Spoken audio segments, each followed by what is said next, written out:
Pero nasa linya natin si Giginto Mayor Isagani Pascual. Mayor Pascual, magandang hapon, sir.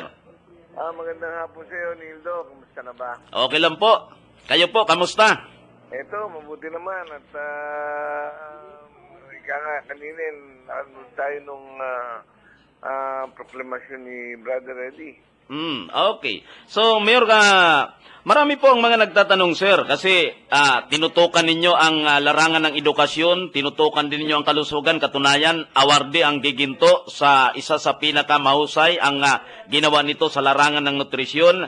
Din pagkatapos, tinutukan din po ninyo ang larangan ng ekonomiya. Mayroong mga nagtatanong, Mayor Pascual, sir, kung ano daw po ba ang iba pang nais ninyong gawin para po dyan sa bayan ng Giginto para sa kapakanan ng ating mga kababayan?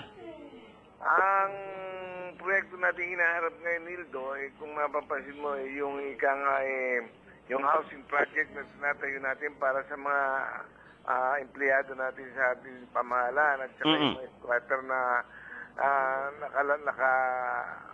hindi pa nagkakaroon ng mga pabahay. At pinag-aaralan din namin yung pagtayo natin ng isang high school sa barangay ng Malis na kung saan nandun lahat ang ating mga magtatawag natin na yung GK ba natin. Opo.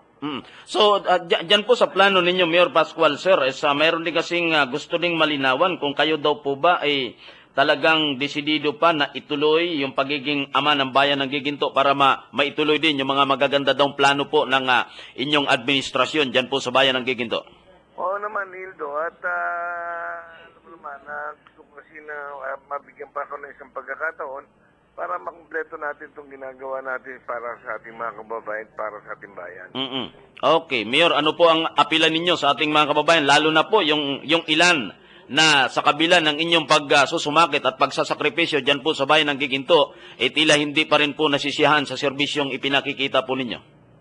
Ang masasabi ko lang sa aking mga kababayan nito, basta't magtiwala sila, yung mga lumalabas na mga isyong ginagawa sa akin na paninira ng mga katunggali, lahat yung pawang walang katotohanan.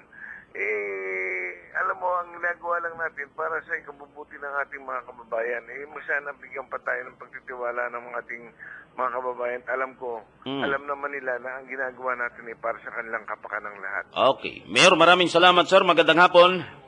Magandang hapon, Sir Nildo, at magandang hapon po sa mga nakikinig sa programa ni Nildo Paldo. Okay. Si Giginto Mayor Isagani